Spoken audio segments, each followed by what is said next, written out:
আল্লাহ তাআলা খালেক আর আমরা হলাম মাখলুক। খালেক মানে সৃষ্টিকর্তা, আর আমরা মাখলুক মানে আমরা আল্লাহ তাআলার সৃষ্ট। তা আমরা যেরকম মানুষ আল্লাহ তাআলার সৃষ্টির মধ্যে আছি, মানুষ ছাড়া আল্লাহর অসংখ্য সৃষ্টি আছে, আছে কি নাই? আল্লাহ তাআলার অসংখ্য সৃষ্টি আছে, অনেকগুলো সৃষ্টি আছে যারা আমাদের থেকে, যদি আমাদের লম্বা হিসাবে মাপা হয় তাহলে আমাদের থেকে অনেক উঁচু, অনেক লম্বা, তাদের থেকে আমরা অনেক খাটো, আছে কি নাই? নদীর মধ্যে বিশাল বিশাল তিমি মাছ, তা আমাদের থেকে কয়েক গুণ বেশি কি লম্বা, ওজনও অনেক বেশি, আমাদের থেকে খানা অনেক বেশি না কম? অনেক বেশি। হাতির দিকে তাকাইলেও আমরা খুব দুর্বল, কি বলেন? পাহাড়ের দিকে তাকাইলে তো আমরা কিছুই না, বিশাল পাহাড়ের দিকে তাকাইলে আমরা ছোট্ট একটা মানুষ। তা আল্লাহর অনেক সৃষ্টির দিকে তাকাইলে শারীরিক বা অথবা বাহ্যিক দৃষ্টিতে যেটা, সেটা আমরা অনেক ছোট না বড়? আমাদের খারাপ লাগতেছে? তাহলে আমরা যেই কথাগুলোই বলবো আর আমরা যারা শুনবো, এই শোনার এবং বলার মধ্যে যেন আল্লাহ তাআলার সন্তুষ্টি থাকে এবং আল্লাহ কবুল করুক বলি আমি। আমাদের সব কিছু কার জন্য? আল্লাহর জন্য। কার জন্য? আল্লাহর জন্য। তা আল্লাহ তাআলা এই যে বিশাল বিশাল সৃষ্টি করেছেন, এর মধ্যে দেখতে আমাদেরকে অনেকের থেকে ছোট হলো, কিন্তু সম্মান, ইজ্জত, মর্যাদা, সুখ, শান্তি, আরাম, আয়েশ এবং আল্লাহর ভালোবাসা সব দিক থেকে আল্লাহ আমাদেরকে অনেক বড় করেছেন। আর একটু বড় করি বলি সুবহানাল্লাহ। আল্লাহ তাআলা বলেছেন লাকাদ কাররামনা বনি আদম, নিশ্চয়ই অবশ্যই আমি আদম সন্তানদেরকে সবচেয়ে সম্মানিত করেছি। সুবহানাল্লাহ বলুন। অন্য জায়গায় আল্লাহ বলেছেন ওয়ালিল্লাহিল ইজ্জাতু ওয়ালিরাসূলি ওয়ালিল মুমিনিন, ইজ্জত হলো একমাত্র আল্লাহর, ইজ্জত হলো তার রসুলের সাল্লাল্লাহু আলাইহি সাল্লাম, আর ইজ্জত হলো মুমিনের। সুবহানাল্লাহ বলেন। তাহলে আমরা সবাই ইমানদার, মুমিন, এতে কোনো সন্দেহ নাই। সন্দেহ আছে? সন্দেহ করা যাবে না, ইমানের ব্যাপারে কোনো সন্দেহ করা যাবে না। আমরা গুনাহগার কিন্তু ইমানদার, আমরা মুমিন। তা ইজ্জত আমাদের। সুবহানাল্লাহ বলেন। বোঝা গেল আল্লাহ, আল্লাহ রসুল সাল্লাল্লাহু আলাইহি সাল্লামের পরে একমাত্র ইজ্জতের অধিকারী ইমানদাররা। ইমানদারদের কথা বলে আল্লাহ তাআলা এখানে সব বেঈমানদেরকে আলাদা করেছেন। বেঈমানের মধ্যে ইহুদি আছে, খ্রিস্টানও আছে, হিন্দু আছে, বর্তমানে যে সমস্যা চলতেছে ইসকন, তারাও আছে, আছে কি নাই? ওদের কোনো ইজ্জত আসেনি, ওদের কোনো ইজ্জত নাই। কেন? আল্লাহ তাআলা ইজ্জতের গ্যারান্টি দিয়েছেন আমাদের। সুবহানাল্লাহ বলি। আর ওদের কোনো ইজ্জত নাই। যাদের ইজ্জত নাই তারা যা ইচ্ছা তাই করতে পারে।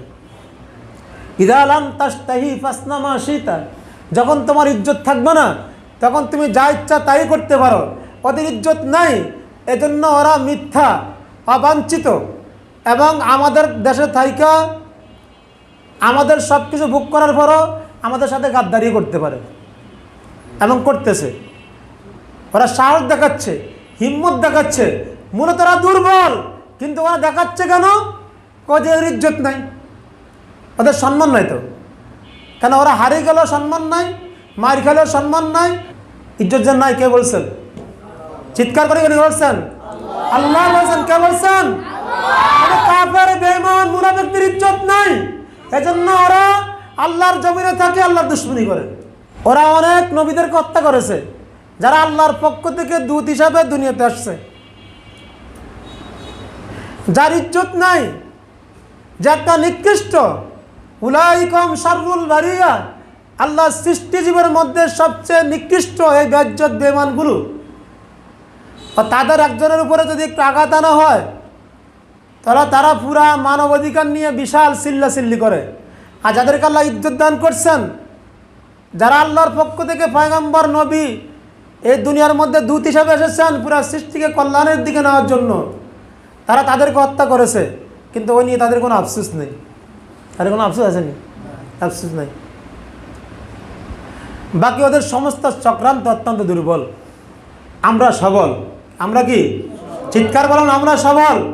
সবচেয়ে বেশি শক্তি আমাদের, কারণ আমাদের সাথে কে আছেন? আল্লাহ আছেন। কে আছেন? আল্লাহু মা'ানা। আমাদের সাথে আল্লাহ আছেন। যার সাথে আল্লাহ আছে তার কোনো ভয় আছে? আল্লাহ আমাদের সাথে আছেন, এই কথাটা আমাদের অন্তরের মধ্যে পরিপূর্ণভাবে স্থির করে নিতে হবে। ঈমান তো আছে, কিন্তু এটাকে পরিপূর্ণ কি করতে হবে? স্থির করে নিতে হবে। কেমন স্থির? কান্নাহুম বুনিয়ানুম মারসুস, যেমন সীসা ডালায় ফাঁসির। এগুলো তো ইটের গাঁথনি ফাঁসির। এই ইটের গাঁথনি জোরে ধাক্কা দিলে পড়ার সম্ভাবনা আছে। বিগত আমলে অনেকে বলছে না যে এরকম বিল্ডিং ধাক্কা কেউ ভাড়া দিচ্ছে, তো বোঝা গেল মুমিনদের এমন কিছু শক্তি আছে যারা বিল্ডিং ধাক্কায় ফালাই দিতে পারে, কিন্তু সীসা ডালায় ফাঁসির ওটা ধাক্কা ফালানো যায় না। এজন্য মুমিনদের ঈমান, আল্লাহ আমাদের সাথে আসতেন, এমন স্থির করে নিতে হবে কান্নাহুম বুনিয়ানুম মারসুস, কেমন যেন সীসা ডালায় ফাঁসির। সুবহানাল্লাহ বলেন, কোনো রকম হেলবে না। যত জর্তমান আসক, কোনো মতেই মুমিনদেরকে হারানো যাবে না। তু মত ঘাবড়াইয়ে শাহিন, ये हवा तो आती है तुझे उस उड़ाने के लिए। সমুদ্রের বিশাল জাহাজ, সমুদ্রের মধ্যে যত পানির জোয়ার আসবে, জাহাজ উপরে উঠবে না নিচে নামবে? বাতিল যত চক্রান্ত করবে, ইমানদারের ইমান তত বলন্দ হবে। সুবহানাল্লাহ। বিজয় খুবই নিকটে আমাদের। আমাদের মনের মধ্যে এখন আমরা সারাক্ষণ উৎফুল্ল এবং সারার মধ্যে হাস্যোজ্জ্বল। কি বলেন, সত্য না মিথ্যা? আমরা বলতে আমাদের মুমিনদের এখন খালি খুশি আর খুশির ঢেউ খেলতেছে। যদিও কিছু দুঃখ কষ্ট দেখা যাচ্ছে, কিন্তু এই দুঃখ কষ্টের মধ্যে আমাদের হাসি আছে। যখন সন্তান ডেলিভারির সময় হয়, তো মায়ের কান্না দেখে আশেপাশের মানুষও কাঁদে, কিন্তু কান্নার মধ্যে একটা আশা আছে না? কি বলেন, আছে কি নাই? কেন? কিছুক্ষণ পরে যে সন্তান ভূমিষ্ঠ হবে, এটা এই মায়ের গর্ভ থেকে তো আসবে। সবাই অপেক্ষা আছে। যখন সন্তান গর্ভ থেকে দুনিয়াতে আসে, সব কান্না ভুলে যায়, এখন সবাই হাসে, মিষ্টি বিতরণ করে। সুবহানাল্লাহ বলেন। তা মুসলমানদের এখন ডেলিভারির সময় হয়ে গেছে। কে? এই সন্তান কে আসতেছেন? ইমাম মেহেদী আলাইহিস সালাম। সুবহানাল্লাহ বলেন। এই জন্য এখন যত রকমের ফাতারা করো, এখন তোমাদের পরাজয়ের সময় ইসলামের বিজয়ের সময়, এটা জেনে রাখো। আমাদের বিজয় এখন খুবই কাছে। সুবহানাল্লাহ বলে। তবে বিজয় আল্লাহ তাআলা আমাদেরকে এমনি এমনি দিয়ে দিবেন না। আল্লাহ আমাদের সাথে আছেন, আল্লাহর সাহায্য আমাদের থেকে নিতে হবে। আল্লাহর কাছে কোনো কিছুর অভাব আছে? আল্লাহ হলেন ধনী। আল্লাহু গনিয়্যুন। আল্লাহ কি? ধনী। আল্লাহুস সামাদ। আল্লাহ বেনিয়াজ, তিনি কারো মুখাপেক্ষী নন। আর আমরা সবাই আল্লাহর গোলাম, আল্লাহর দিকে মুখাপেক্ষী। কার মুখাপেক্ষী? ওয়া আনতুমুল ফুকারা, তোমরা ফকির, আমরা মিসকিন। তাহলে আমরা কার থেকে নিব? আল্লাহর থেকে নিব। আখিযিনা মা আতাহুম, তিনি দিতে থাকবেন আর আপনারা সবাই নিতে থাকবেন। সুবহানাল্লাহ বলে। এটা কে বলছেন? আল্লাহ। কাদেরকে দিবেন? আমাদেরকে নেওয়ার জন্য প্রস্তুত থাকতে হবে। কানু কলিলাম মিনাল লাইলি মা ইয়াজাউন, জানোয়ারের মতো সারা রাত্রি ঘুমানো যাবে না। যারা আল্লাহ থেকে নিতে থাকবে আর দিতে থাকবে, তারা রাতের কিছু অংশ ঘুমায়, সামান্য কিয়াদংশ। আবিলাসারিম ইয়াস্তাগফিরুন, শেষ রাতে কান্নাকাটি করে। সুবহানাল্লাহ বলেন। কারণ বাজার কখন যাইতে হয়? দুপুর 12টায়, ফজরের আগে, রাত 2টা-3টার দিকে প্রস্তুত হয়। শেষ রাত্রে কারণ বাজার গেলে যদি সামান্য দুনিয়ার ব্যবসার জন্য রাত 2টা থেকে প্রস্তুত, 3টা-4টায় কারণ বাজার হাজির হতে হবে, নাহলে ঠিকমতো মাল পাওয়া যাবে না। তাহলে আল্লাহর দরবার থেকে আপনি এত কিছু নেবেন, যে দিয়ে বিশ্ব বিজয় করবেন, তাহলে আপনি অপেক্ষা থাকবেন না? আমরা অপেক্ষা থাকবো না? যে লোকটা শেষ রাতে কান্নাকাটি করবে, তাজ্জুদ ছাড়বে না, এই লোকটা কি 5 ওয়াক্ত ফরজ নামাজ ছাড়বে? অসম্ভব। এখন আল্লাহ তাআলার কাছ থেকে নিতে হলে আর বান্দাকে দিতে হলে এর জন্য কিছু কষ্ট স্বীকার করতে হবে। আমরা রাজি আছি তো? কি বলেন? হাত তুলে দেখা আল্লাহ, আল্লাহ কবুল করে বলেন আমিন। চিৎকার করে বলে আল্লাহু আকবার। আল্লাহ তাআলা বান্দাকে দিবেন, বান্দা আল্লাহ থেকে নিবে। আল্লাহর দেওয়া শেষ হবে না, বান্দার নেওয়া শেষ হবে না, কিন্তু বান্দাকে আল্লাহর সাথে গভীর একটা সম্পর্ক রাখতে হবে। আল্লাহ থেকে নেওয়ার জন্য আল্লাহর প্রিয় পাত্রের অন্তর্ভুক্ত হতে হবে, আল্লাহর ভালোবাসার লোক হতে হবে। আল্লাহ তাআলাকে যে আমরা ভালোবাসি, আল্লাহ যে আমাদেরকে ভালোবাসে, এর একটা গ্যারান্টি আমাদেরকে দুনিয়ার থেকে নিতে হবে। আপনি যখন আল্লাহকে ভালোবাসবেন তখন আপনি নিজে অনুভব করতে পারবেন যে আমি আল্লাহকে ভালোবাসি। আপনি যখন আল্লাহকে ভালোবাসবেন, আল্লাহ আপনাকে ভালোবাসবে। আপনার অন্তরের মধ্যে তখন উদয় হবে যে আল্লাহ আমাকে ভালোবাসেন। যখন এই ভালোবাসা মাখলুক এবং খালেকের সাথে গভীর হবে, তখন আপনার জন্য পৃথিবীর সব কাজগুলি যত কষ্টের হোক, আল্লাহর জন্য সব কিছু সহজ হয়ে যাবে। আল্লাহ তাআলার জন্য পরীক্ষা নেবেন। আমরা ছোট্ট একটা বাচ্চাকে পরীক্ষা নেই, প্রতিটা বছর একটা বাচ্চাকে প্রায় 6টা পরীক্ষা দিতে হয়। কটা পরীক্ষা? 6টা পরীক্ষা দেওয়ার পরে একটা বাচ্চা বছর পরে মাত্র একটা ক্লাস উঠে। আচ্ছা, কোনো বাচ্চা যদি সারা বছর পরীক্ষা না দেয়, কোনো স্কুল বা মাদ্রাসা তাকে কি উপরে ক্লাসে উঠাবে? উঠাবে? উঠাবে না। তাহলে আল্লাহ আপনাকে শ্রেষ্ঠ জাতির অন্তর্ভুক্ত করেছেন, আবার আল্লাহর কাছের লোক হিসাবে আপনাকে বান্দা হিসাবে আল্লাহর কাছে নিয়ে এই পৃথিবীর জিম্মাদারি আল্লাহ আপনাকে দিবেন, এই পৃথিবীর খেলাফত দিবেন, রাষ্ট্র ক্ষমতা আপনাকে দিবেন। এর জন্য কি আল্লাহ কোনো পরীক্ষা নেবেন না? অবশ্যই পরীক্ষা নেবেন।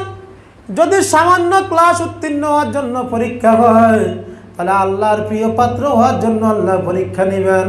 এবং আখিরাতে অনন্তকালের চির শান্তির জান্নাত যে রেখেছেন, তার জন্য আল্লাহ তাআলা পরীক্ষা নেবেন। এজন্য আল্লাহ তাআলা সূরাতুল আলে ইমরানের 142 নং আয়াতে মহান আল্লাহ তাআলা বলেন, আম হাসিবতুম আন তাদখুলুল জান্নাহ, তোমরা কি মনে করেছো ও পৃথিবীর মানুষ যে আমি তোমাদেরকে এমনি আখিরাতের বিশাল জান্নাত দিয়ে দিব? দুনিয়ার মধ্যে মানুষ সামান্য একটা ঘর করার জন্য মানুষের জীবন শেষ হয়ে যায়। তারপরে অনেক সময় একটা বিল্ডিং করতে যেয়ে লক্ষ লক্ষ টাকার ঋণ দেখে তারপরে কবরে যায়। কি বলেন? ঠিক কি ঠিক না? ঢাকা শহর যতগুলো বাড়িওয়ালা বাড়ি করছে, বেশিরভাগে শেষ বয়সে আসি বাড়ি করছে। বাড়ি করার কিছুদিন পরে সে দুনিয়ার থেকে বিদায় হয়ে গেছে, কিন্তু লোন রয়ে গেছে। খোদার গজব, এই কিস্তি আর শেষ হয়নি। কি বলেন? সম্পূর্ণ হারাম। তারপরও লোন নিয়ে জানে আমি মৃত্যুবরণ করব, কিন্তু একটা বাড়ি করে গেছে, মনে করে ছেলে মেয়ে কই থাকবে, কিন্তু নিজের অনন্তকাল বরবাদ করতেছে, সেদিকে খেয়াল করে না। তাহলে যে চিরস্থায়ী জান্নাত আল্লাহ দিবেন, যেটা শেষ নাই, সীমা নাই, এটা কি এমনি দিয়ে দিবেন? সেটার জন্য কষ্ট করতে হবে না? সেটা আল্লাহ তাআলা বলেছেন, আম হাসিবতুম, তুমি কি ধারণা করেছো আন তাদখুলুল জান্নাহ, তুমি এমনিতে জান্নাতে প্রবেশ করবে। ওয়ালাম্মা ইয়ালামিল্লাহুল্লাযীনা জাহাদু মিনকুম, আল্লাহ তোমাদের মধ্যে কারা জিহাদ কারা করবে, যারা মুজাহিদ হবে আল্লাহর দ্বীনের জন্য, নিজের জীবন, নিজের জান, নিজের মান সর্বস্ব বিলি দিয়ে লড়বে, তাদেরকে আল্লাহ তাআলা পরীক্ষা নেবেন না কে জিহাদের মধ্যে উত্তীর্ণ হবে। আল্লাহ বলেন, আমি অবশ্যই তোমাদেরকে এই পরীক্ষা নিব যে আমাকে পাওয়ার জন্য, ওই জান্নাত পাওয়ার জন্য তোমরা কে কতটুকু মুজাহাদা করো। সুবহানাল্লাহ বলেন। কে আল্লাহর রাস্তায় জিহাদ করো, কে নিজের জীবন দাও, কে মাল দাও, কে সম্পদ দাও, এটা আমি তো প্রমাণ করে দিব। সুবহানাল্লাহ বলেন। আম হাসিবতুম আন তাদখুলুল জান্নাতা ওয়ালাম্মা ইয়ালামিল্লাহুল্লাযীনা জাহাদু মিনকুম ওয়া ইয়ালামাস সাবিরিন। এবং আল্লাহ তাআলা বলেন, এই আমাকে পাওয়ার জন্য, আমার জান্নাত পাওয়ার জন্য যে কষ্ট আসবে, যে মুসিবত আসবে, ওই সময় তুমি মুসিবতকে মোকাবিলা করে কতটুকু ধৈর্য ধারণ করে আমার এই দিনের রাস্তায় কামাত থাকো, এটা আমি আল্লাহ জেনে নিব। সুবহানাল্লাহ বলুন। তাহলে এখন কথা বলতে গেলে তো ভয় আসবে, গ্রেপ্তার হওয়ার ভয় আসবে। কি বলেন? প্রতিবাদ করতে গেলে মারার ভয় আসবে, আসবে কি আসবে না? যারা রাস্তা প্রতিবাদ করে তারা জীবন বাজি রেখেই করে না, ঘরে আরামে ঘুমাইয়া করে। একদিকে গুলি ছুড়ে আরেকদিকে সামনে রাস্তার মধ্যে তারা আল্লাহর কালিমার ধ্বনি তাকবীর দিচ্ছে, সুবহানাল্লাহ বলে।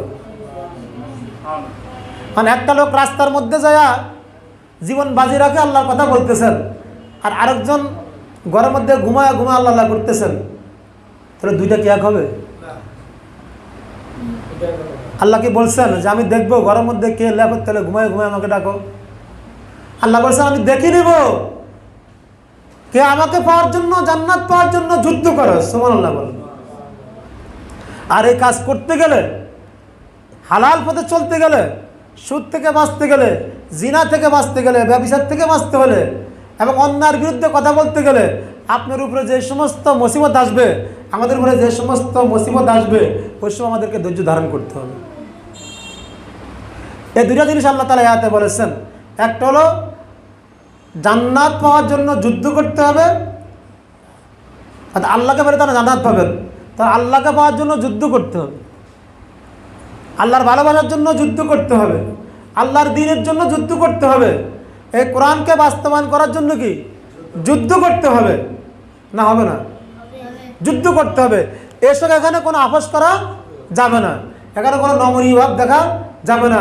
আর যারা এই কোরআন, এই দ্বীনকে, ইসলামকে আমাদেরকে নিঃশ্বাস করে দিতে চায়, আমরা সেখানে পাহাড়ের মতো সিনা উঁচু করে আমাদেরকে সামনে দাঁড়াতে হবে। আল্লাহ কবুল করে বলি আমি। যখন আমরা দাঁড়াতে পারবো তখনই আমরা আল্লাহ তাআলার সে অনন্তকালের জান্নাতের মালিক হব। আল্লাহ আমাদেরকে কবুল করে বলো না আমি। দুয়ার মাহফিল প্রতি মাসের শেষ বৃহস্পতিবার উন্মুক্ত বললাম, একবার একসাথে এক জায়গায় আসা বসার, স্পেশাল কারো দাওয়াত নয়, যে কেউ মন খুলে আসতে পারে, একটু কথা বলবো, আলোচনা করব, দোয়া করব, এটা আমাদের মাকসাদ। বৃহত্তম একটা স্বার্থে আল্লাহর দুনিয়া, আল্লাহর জমিন, আল্লাহর দিনকে কায়েম করার উদ্দেশ্যে আমরা ছোট্ট একটা প্রোগ্রাম শুরু করতেছি। আপনাদের দোয়া চাই, আপনারা দোয়া করবেন, আল্লাহ আমাদেরকে কবুল করে বলি আমিন। সাল্লাল্লাহু আলাইহি ওয়া আলা আলিহি ওয়া সাহবিহি ওয়া আলি বাইতিহি ওয়া উলামায়ে আহলি সুন্নাতি আজমাইন ওয়া মান তাবাহুম ইলা ইয়াউমিদ্দিন। আমিন। আলহামদুলিল্লাহি রাব্বিল আলামিন ওয়াসসালাতু ওয়াসসালামু আলা রাসূলিল কারীম ওয়া আলা আলিহি ওয়া সাহবিহি আজমাইন।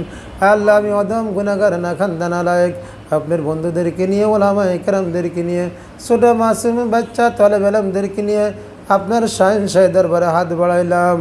আল্লাহ, যে শানে, যে মানে, যে ইজ্জতে আল্লাহ আপনার এই কালামে পাকের তেলাওয়াত করা দরকার, আলোচনা করা দরকার, আপনার তাসবিহ তাহলিল পাঠ করা দরকার, আপনার বন্ধুর উপরে সালাতু সালাম পাঠ করা দরকার।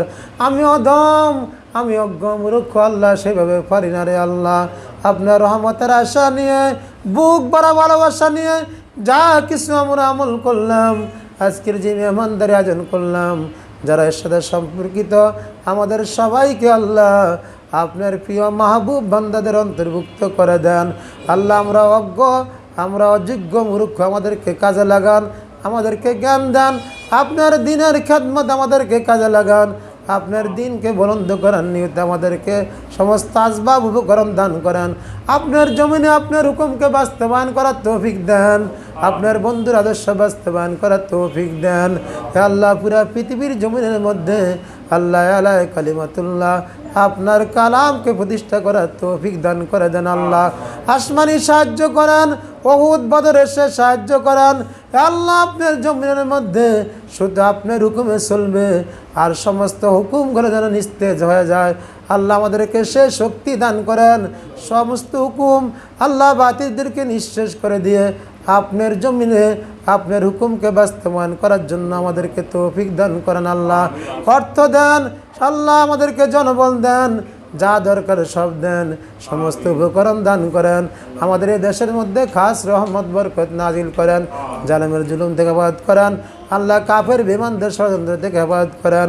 আল্লাহ, আমরা বিশ্বাস করি, আপনার উপরে ঈমান এনেছি, আপনার বন্ধুর উপরে ঈমান এনেছি, আমাদের এই বিশ্বাস আছে ইনশাল্লাহ আমরা বিজয় হব।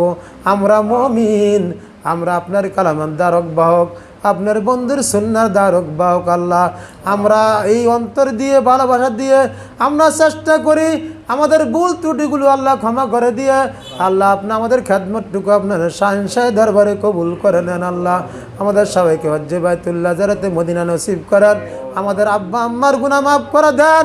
আল্লাহ মায়ের জীবনের গুনাহগুলোকে মাফ করে দেন।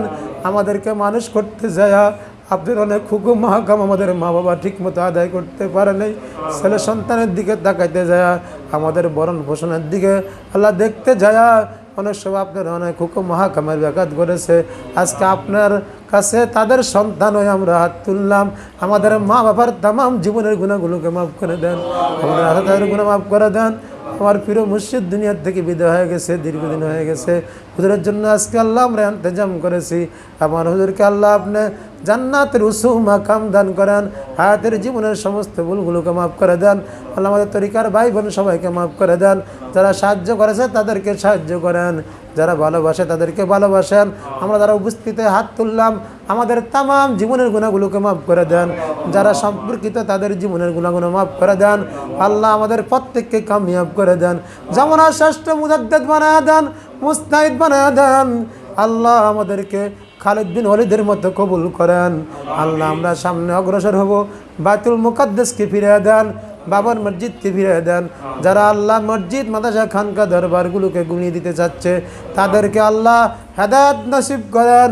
হেদায়েত না থাকলে আল্লাহ হামান কারণের মতো, আবু জাহল উতবা সাহেবের মতো আল্লাহ চিরতরে এমন শিক্ষা দেন পৃথিবীর মধ্যে যেন শিক্ষা আল্লাহ নির্দেশনা হয়ে থাকে। আল্লাহ আপনার কাছে শক্তি চাই, শক্তি দেন, সামর্থ্য চাই, সামর্থ্য দেন। আমাদেরকে কোরআনের জ্ঞান দান করেন, হাফেজে কোরআন বানিয়ে দেন, হাফেজে হাদিস বানিয়ে দেন, এলমে শরীয়তের জ্ঞান দান করেন, এলমে তরিকতের জ্ঞান দান করেন, এলমে হাকিকত, এলমে মারিফত দান করেন। আল্লাহ আমাদেরকে শক্তি দেন, আমাদের অভাব দূর করে দেন। দুহাতে যাকাত সদকা বিলি করার তৌফিক দান করেন। তামাম মাদারেসগুলোকে কবুল করেন, মাসাজিদগুলোকে কবুল করেন, খানকাগুলোকে কবুল করেন। যেখানে আপনার কালামের কথা হয়, আপনার জিকির, আপনার বন্ধুর দুরুদ সালাম হয়, দিনের কথা হয়, সমস্ত প্রতিষ্ঠানগুলোকে কবুল করেন। যারা আল্লাহ মাঠে ময়দানে এ দিনকে প্রতিষ্ঠা করার জন্য আপনার লড়ে যাচ্ছে তাদের উপরে আপনার সাহায্য দান করেন, আসমানি সাহায্য করেন। আল্লাহ ফেরেশতা দিয়ে সাহায্য করেন। এদেশে আল্লাহ হিন্দুত্ববাদ, খ্রিস্টান বেঈমানরা ইসলামের উপর আঘাত আনতেছে, বারবার আনতেছে, তাদেরকে আল্লাহ আপনি এই দেশ থেকে আল্লাহ চিরতরে শিক্ষা দিয়ে দূরে সরাই দেন, আর নাহলে পরিপূর্ণ হেদায়েত দিয়ে মুসলমানদের অন্তর্ভুক্ত করে দেন। আমরা এই দেশে ইসলামী রাষ্ট্র কায়েম করতে চাই, কবুল করেন। পুরা পৃথিবীর মধ্যে ইসলামী রাষ্ট্র চাই, কবুল করেন। আল্লাহ আমরা ছোট, আপনি অনেক বড়, আপনি আমাদের মালিক, আমরা গোলাম রে আল্লাহ। আমাদের তাই কোনো ভয় নাই, কোনো পরোয়া নাই। আপনি আমাদের আছেন, আর তো কিছু দরকার নাই রে আল্লাহ। আল্লাহ আমাদের ছেলে সন্তানগুলোকে কবুল করেন, ছাত্রদেরকে কবুল করেন, আমাদের ভক্তবৃন্দ মুরিদানদেরকে কবুল করেন, মুতাল্লিকিন, মুহিব্বিন, মুহসিনিন, মুইন তামানদেরকে কবুল করেন। দয়া করে যে হাদিয়াটুকু দান করবেন কোটি কোটি গুণ বাড়ায়া সোনার মদিনা রাসূলুল্লাহ সাল্লাল্লাহু আলাইহি সাল্লামের ওয়াজাতারে পৌঁছায়া দেন।